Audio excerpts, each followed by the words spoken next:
subscribers? I'm back with another video. If y'all see this camera setup, y'all not gonna believe where I got this phone at. Let me see if I can move it a little bit. What I wanted to do was like a little chit chat type of video, girl talk I want to say, but this is for my 20-somethings because I'm about to be 22. I'll be 22 in November, so I'm at this point in my life, and I think we all are. Everybody that's that age. I think we're all in that point where like you're figuring yourself out, and that's what your early 20s is about anyway. You're just figuring out who you are and making it more solid. I just been wanting to talk about stuff like this on my channel for a long time because that's kind of the direction I want my channel to go into, more of like talks and like mental health, just how to better yourself, because that's the kind of things that interest me and that's the kind of things I like to talk about. I wrote the things that I want to say down. This is just things that I've learned. So I'm gonna be very, is it candid? I don't wanna say vulnerable because I don't know. But in July, the 2nd of July, I took an edible. And it fried me completely. But for some reason, I learned a lot of things about myself that day. And ever since that day, I know it sounds crazy, but ever since that day, I said no. I'm dedicated to working on myself. I learned too much about myself just now. Like, it was like an eye-opening experience that whole day. I just saw life for what it really was for the first time, and I felt true, genuine emotions that day for the first time in a long time, probably the first time.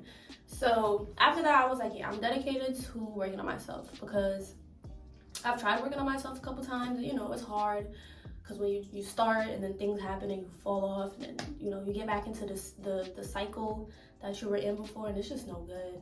I'm editing, and I do want to put out the disclaimer. I'm not trying to promote any kind of drug use or anything, and I'm not trying to say that you need to take edible to find yourself, but that's what I took from that experience. I work on myself constantly. I've always been into self-improvement and things like that, but it was for some reason that day, that high, it just woke me up. And even the next day when I was sober, and the days after that I was sober, and I still had that same feeling. So it's really not about the, you know, weed, and I just want to put that out there.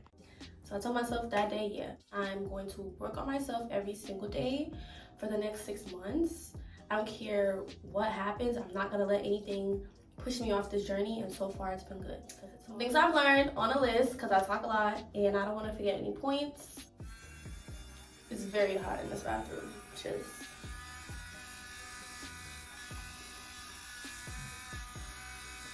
Just give me a second.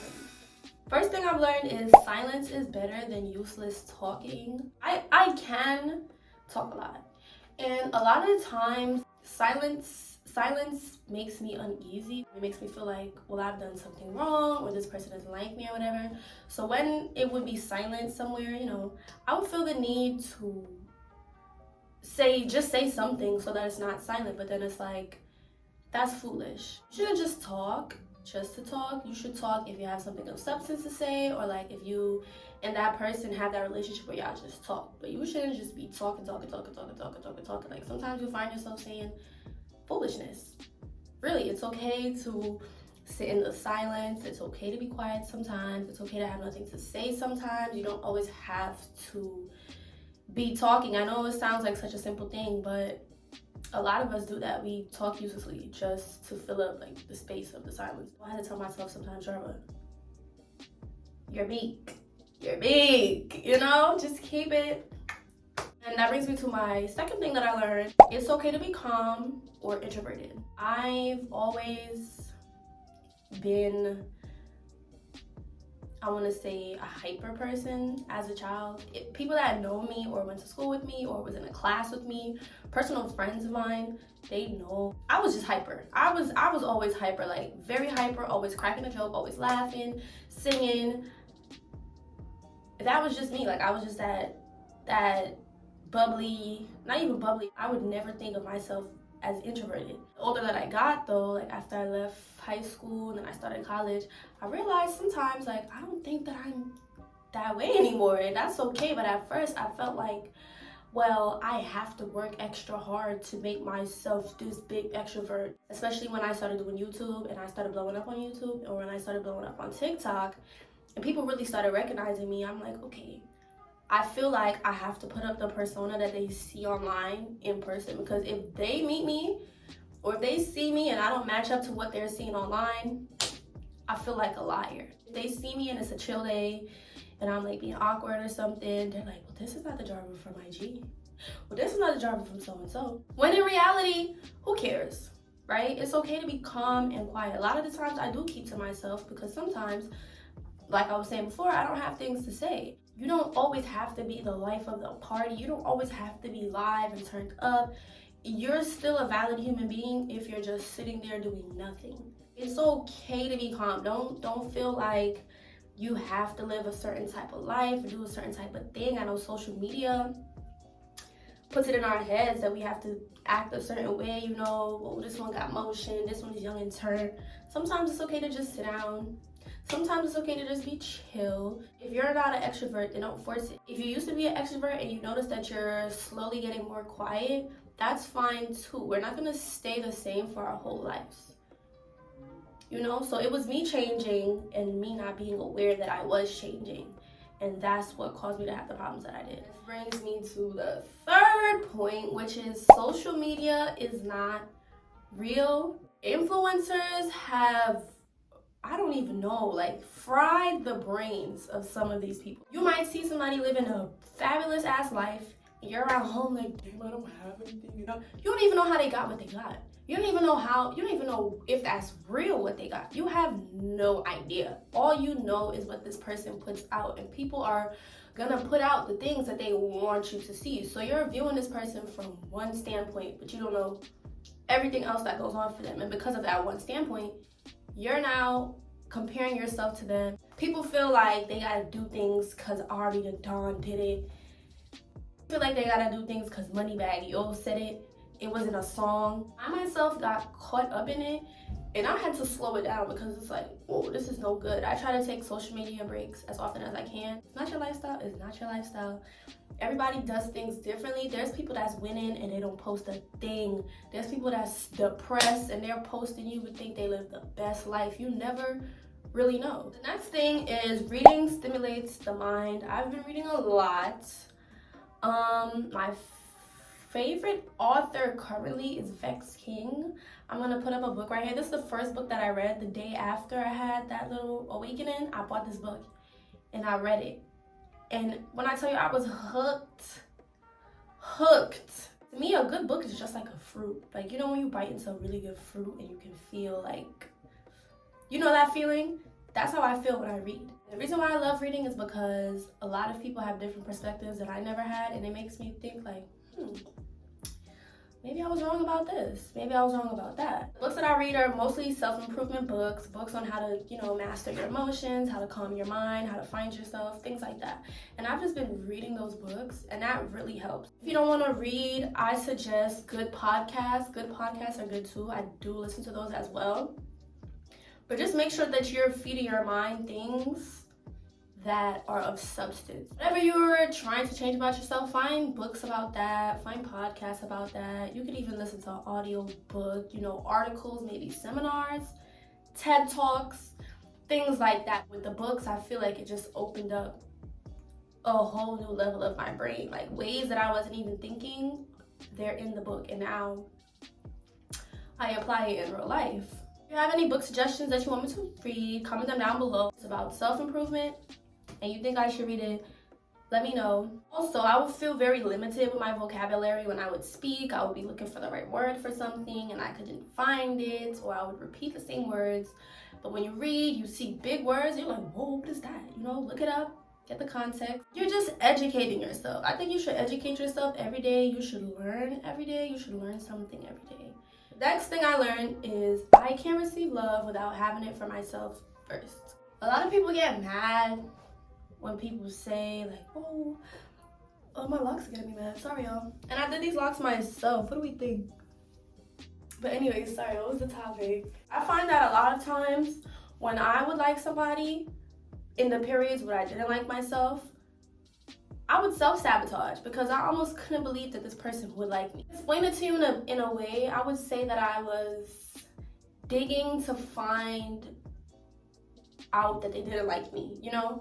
And I wasn't aware that I was doing that, but now that I'm out of that phase, I'm aware of it. If I didn't get a text, I'll be like, well, they're not texting me because they think I'm boring and they don't like me because nobody wants me. I would self-sabotage. I would overthink to the point of like, it was manic. Like, it was just manic overthinking. There's overthinking and people overthink for regular things, but it became like obsessive to the point like I just had to prove my point to this person. I just had to prove to them that they never really wanted me. Looking back, I can't tell if a lot of my failed relationships were because they truly didn't like me, or if it's because I didn't like myself and I wasn't able to give them the space to just do things freely. Like, I was always on their back, like, you know, trying to control the situation when I should have just let it flow freely. So that's why I don't hold grudges against people that I used to talk to that did things to me, or we were just toxic, because it could have been me too. As much as it was you, it could have been me too, because at that point I didn't like myself. I didn't love myself. So how am I going to be able to receive proper love from this person, you know? You gotta love yourself first. When you love yourself, you're able to think with a clearer mind because you're at peace, you're in harmony, and somebody's just gonna come along one day and it's just gonna flow naturally. You're not gonna have to force it, and you'll be in a better place so that you're able to receive the love that they're trying to give you instead of pushing them away because you don't believe it. Next thing I've learned is how to understand and control my emotions. Other people can't make me do anything, you know? Other people can't make me react. That's a huge problem that I had. Anger being the top one. Y'all don't want to see me mad. When I used to get mad, it used to be a different person, and I used to feel so nasty about it after because I know how I would get. But you have to learn to calm down. When you're feeling angry, when you're feeling sad, even with sadness too, like when I would be sad, it would just be sadness. Days I'm just sad, like focusing on the sadness. But what I started doing, I read it in this book. I believe it was The Subtle Art of Not Giving Up. Basically, you have to question yourself.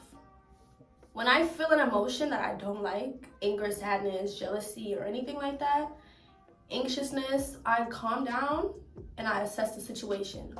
Why do you feel this way? The important thing is that you have to be honest with yourself. If you're gonna work on yourself, you have to get real with yourself and be honest and say the things that you never wanted to say out loud, and confirm the thoughts that you never really wanted to think so that you can move forward. So for example, somebody curses me out and I feel the urge to like punch them. I'm asking myself first, why are you upset? I'm upset because this person cursed at me. Why are you upset that this person cursed at you? Because I don't like being cursed at. Why you don't like being cursed at? Because I feel like it's disrespectful, and I know I wouldn't talk to anybody that way. And once you get to, you just keep asking yourself these questions and just keep going down the trail, you'll figure out what the real problem is. And the good thing about that is once you figure out the problem, you can now say, this is what I need to do. Okay, now that I know the problem, this is what I need to do. This is how we're gonna change it. You won't need to flip out because you're able to think logically and assess the situation in a calm manner, like, okay, what's going on here? What's the problem? How do we fix it? And I've been working on that for a long time. I'm not gonna lie. I definitely had some, slip ups, and that's fine. When you're working on yourself, it's not supposed to be one straight, linear line. There's gonna be ups and downs, and it's more than likely gonna be like that for your whole life. But as long as you're dedicated to getting better, you're doing good. And that's the next thing I learned is substance abuse makes things worse. And here goes my light trying to play with me. Substance abuse makes things worse. I want to get real for a second with my 20-somethings. I know how easy it is, trust and believe. I know how easy it is when you're having a bad day and you're sitting with the most uncomfortable emotions ever, and you feel like there's nothing you can do, and so you go grab a bottle, or you go grab a spliff, or you tell your friends, yo, let's go out, and you party it up till you're drunk and you're gone. You feel good in the moment, but when all of that wears off, the initial problem that you are having is still there. It's still there. I'm gonna be real with y'all. There was a point where I was straight just using a weed pen, and I was just high all the time. all the time. That was probably one of the darkest periods of my life because I wasn't getting high to get high. I was doing it because I felt like I had to do it to go about my regular day. Like, for me to have conversations with people, I had to be high because, like I said, natural me is so naturally, like, I believe the older that I get, I'm more to myself. And so, like I said, when that transformation was happening, I didn't know what was happening. I just thought something was wrong with me. Like, well, why are you not acting like yourself? So let me do these things so that I can get out of this funky feeling of feeling like, you know, I don't belong. But it only made me more anxious, and there was a point where I couldn't go without it. I had to throw out all my pens and all my cards because I had so much, y'all. If I could find the picture, I'm gonna put it up here. Or I would be drunk a lot. I would go buy a bottle just to drink my sorrows away. Like, I didn't want to sit there and with my uncomfortable thoughts once again. I couldn't be alone by myself with my thoughts because I was thinking all kinds of dark things. So I would just be drinking, I would just be high, but at the end of the day, all of that makes it worse. All of that stuff just makes it worse. And then, not only that, doing stuff like that, you can easily find yourself addicted. You can easily become an alcoholic. You can easily become addicted to drugs because you're using this every time you have a problem. You can't handle it, so you need liquor or a kind of drug to handle the problem for you, and that's just no good. So now what I do is I'm only drinking if I want to drink.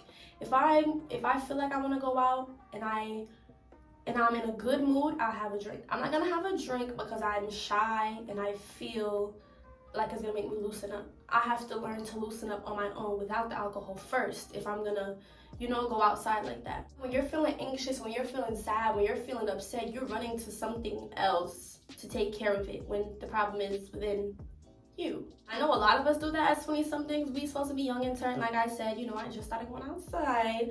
A lot of us just started going outside, so we feel like it's the culture and like there's nothing wrong with it, but there is something wrong with that.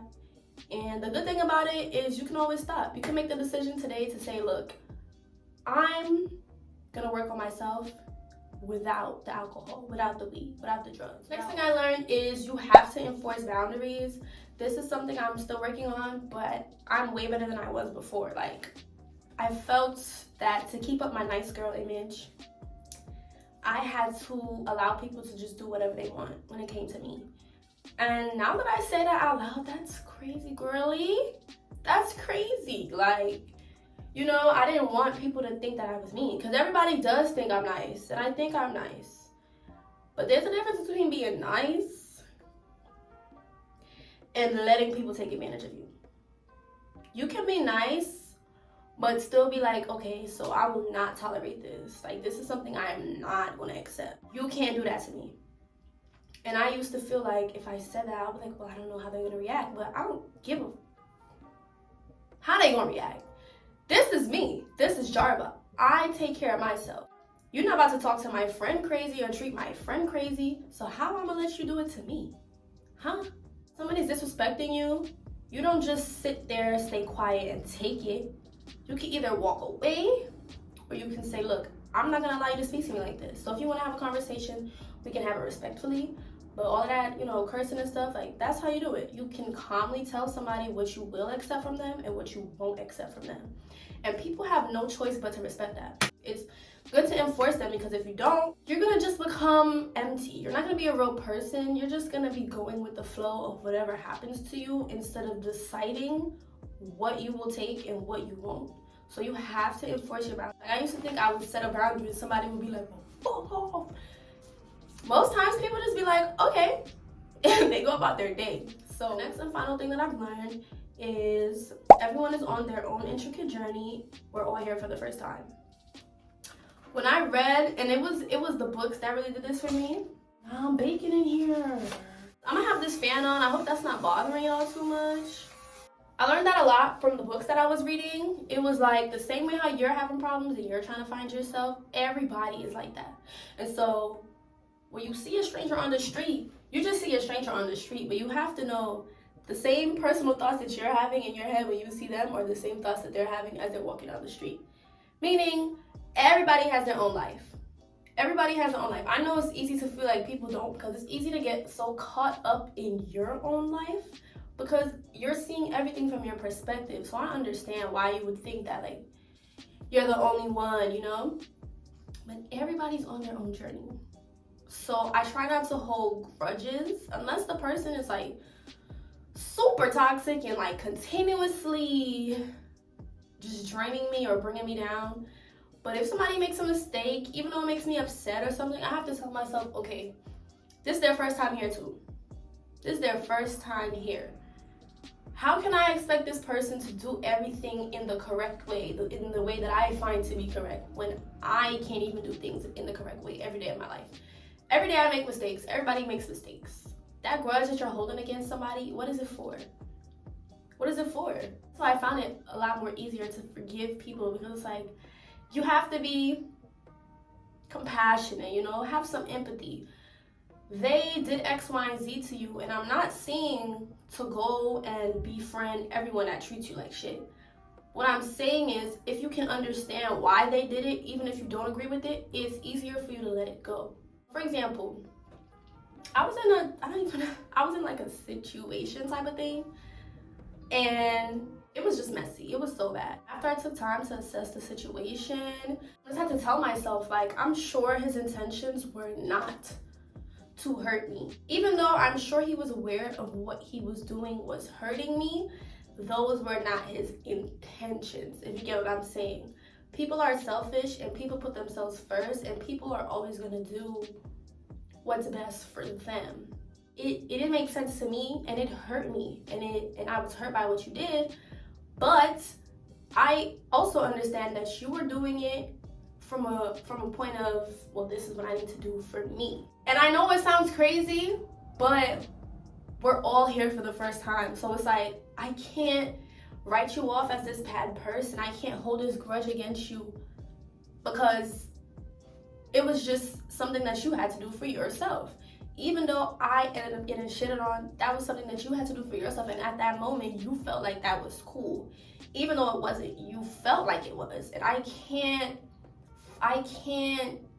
shame or like make somebody out to be the bad guy because of the perspective that they have in their own life. Even if it means I'm gonna get shitted on. Doesn't mean I'm gonna talk to this person, doesn't mean I'm gonna be friends with this person. No, but it's easier for me to forgive, and I've let it go, and it was so easy once I realized how quick it was for me to let it go. Everybody's living their own life. We're all trying to figure it out. We're not all gonna get it right. So just have some compassion, give people grace sometimes, not too much. Don't be a doormat. A lot of 20-somethings I see, we post the same thing. We're going through the same situations. I was on the phone with my cousin like last week, I want to say, and we were talking about how the days were just going by, like, and it just felt like a loop.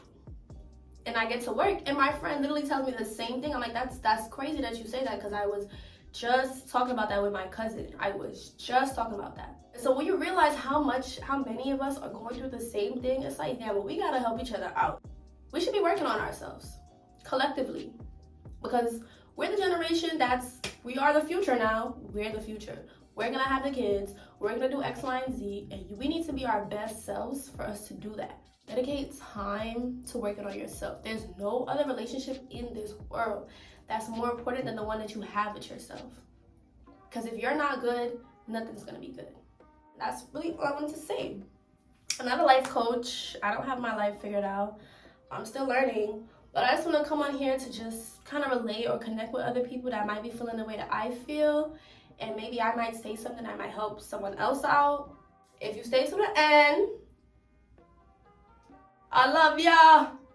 Have freak. Nah, what did Nikki say? Stay super freaky. Have great vagina. I love y'all. If you want to see more videos like this, comment them down below.